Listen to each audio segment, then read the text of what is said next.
శ్రీ గురుభ్యో నమః. శ్రీ గురు దత్తాత్రేయ నమః. ఈ మధ్య కంటిన్యూస్ జర్నీలు చేయడం మూలంగా కొంచెం ఆరోగ్యం దెబ్బతిన్నది. మన సాయి పవన్ గారికి మాట ఇచ్చాం కాబట్టి తప్పించుకోలేక రావడం జరిగింది. మన ఉదయాన్నే రాజమండ్రిలో వేరే కార్యక్రమంలో పాల్గొవాల్సిన అవసరం ఉన్నది.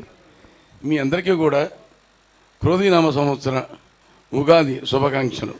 అందరూ అనుకుంటున్నారు క్రోధీనామ సంవత్సరంలో అందరూ కొట్టుకుంటారు, ఎక్కువ మరణాలు ఉంటాయి, తగాదాలు ఉంటాయి, భార్యాభర్తలు విడిపోతారు అని. ఇట్లా ఏం జరగదు. ఎప్పుడైతే దైవచింత అనేది మానవుల్లో ఉంటుందో తప్పకుండా ఆ దైవమే అవసరాన్ని బట్టి తప్పకుండా వాడిని రక్షిస్తూ ఉంటుంది. ఇవేమి నమ్మొద్దు మీరు. ఓం నమః శివాయ అనేది చక్కగా శివపంచాక్షరి మీకు తగినటువంటి సమయంలో మీరు దాన్ని కనుక జపిస్తూ ఉంటే ఆ శివుడే అవసరాన్ని బట్టి మీ యొక్క స్థానాన్ని బట్టి తప్పకుండా ఆయన కాపాడుతూ ఉంటారు. కాబట్టి ఇటువంటివే నమ్మకుండా శుభ్రంగా ఓం నమః శివాయ నుండి శివపంచాక్షరి జపం చేస్తుంటాను. తర్వాత ఈ మన స్వరమాధురి సంస్థ అనేది ఇప్పటికి స్థాపించి 8 సంవత్సరాలు అయిందని చెప్పి వింటున్నాము. సాయి పవన్ గారి మాకు 2-3 సందర్భాలు కలిసాం, కానీ ఇటువంటి ఉత్సవానికి రావడం మాత్రం ఇదే ప్రథమం. ఇది 8వ సంవత్సరం 2024 అంటే ఈ సంవత్సరంలో కూడా నేను కూడా పాల్గొనడం నాకు చాలా సంతోషంగా ఉంది. పెద్దనటువంటి ఒకనాభరణ కృష్ణమోహన్ రావు గారికి వీళ్ళందరికీ కూడా ఈ ఉగాది శుభాకాంక్షలు తెలియజేస్తున్నాము. ఇకపోతే ఈ పాటల పోటీలు అనేది మనం ఎప్పటి నుంచో వింటున్నాం.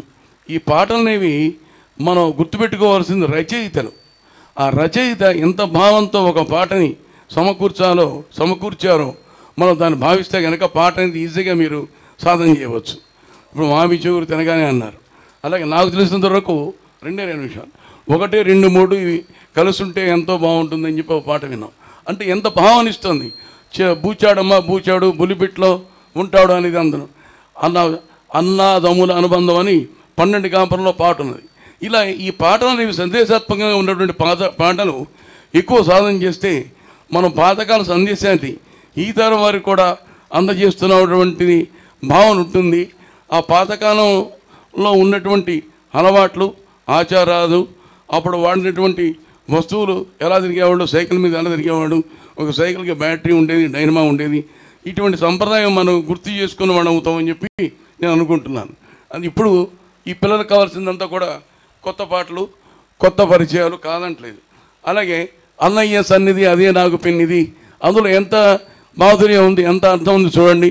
అలాగే శంకరాభరణంలో ఉన్నటువంటిది బూచాడమ్మ బూచాడు చెప్పుకున్నాం, బాబు వినరా అంతా కలిసి ఉన్నాం అనేది. తర్వాత కుక్కు చిక్కు రైలు అని ఈ మధ్య ఎవరో చంద్రబోస్ గారు రాశారు. రైలు గురించి చెప్పారు, ఫోన్ గురించి చెప్పారు, అన్నదమ్ముల అనుబంధం గురించి చెప్పారు. అలాగే వినుడు రామాయణకి అది లవకుశల పాటలు ఎవరు పాడుతున్నారు ఇప్పుడు చెప్పండి ఒక్కసారి.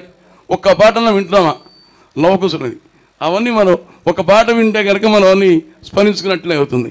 అలాగే పాఠాలు నేర్పేటి పంతులమ్మ గారు ఏం చేస్తారో మీకు తెలియదు అసలు. పంతులమ్మ గారు అంటే ఎవరికి టీచరే, ఎంత మ్యాము టీచరు. అలాగే పాఠాలు నేర్పేటి పంతులమ్మ అని, అలాగే పోస్ట్ మ్యాన్ ఏం చేసేవాడు, అట్లా గుర్తించుకోవటం. ఇప్పుడు ఎంత మొబైల్స్ వచ్చా కూడా పాత తరం ఎలా పనిచేసేది మనకి తెస్తుంది. ఈ స్థితికి మనం ఇవాడు వస్తున్నామంటే మన తాత ముత్తాతలు ఎంత కృషి చేశారు, వాళ్ళలో ఎంత మేధాశక్తి ఉన్నది అనేది ఎవరు గమనించట్లేదు. కాబట్టి పాత పాటలు కూడా ప్రోత్సహించవలసిగా ప్రార్థిస్తున్నాము. తర్వాత శిలలపై శిల్పాలు చెక్కినారు, ఇటువంటివన్నీ ఉన్నాయి. అలాగే అన్నమాచాల కీర్తనలు ఎవరు ఇప్పుడు పాడట్లేదు. అసలు కలియుగ మెట్టులైన కరదుగా నీ కరుణ అని స్వామివారు అన్నమాచార్య గారు ఎప్పుడో చెప్పారు. అలాగే నా యొక్క విన్నపం ఏమిటంటే సభాముఖంగా పాత పాటలు కూడా ఎక్కువగా ప్రోత్సహిస్తుందిగా ప్రార్థిస్తూ ఈ అవకాశం ఇచ్చినటువంటి మన సాయి పవన్ గారికి, వారి యొక్క కుటుంబ సభ్యులకు, తర్వాత ఈ సంస్థ నడిపేందుకు ఇంకా ముందు చాలా కృషి చేస్తూ ఇటువంటి విద్వాంసులను తయారు చేసి దేశ విదేశాల్లో కూడా తెలుగు సంస్కృతిని సాటవలసిందిగా ప్రార్థిస్తూ సెలవు తీసుకుంటాం. సర్వే జనా సుఖినో భవంతు, లోకా సమస్త సుఖినో భవంతు. శ్రీ గురు దత్తాత్రేయ నమః. ధన్యం ధన్యోహం. గాయని గాయకు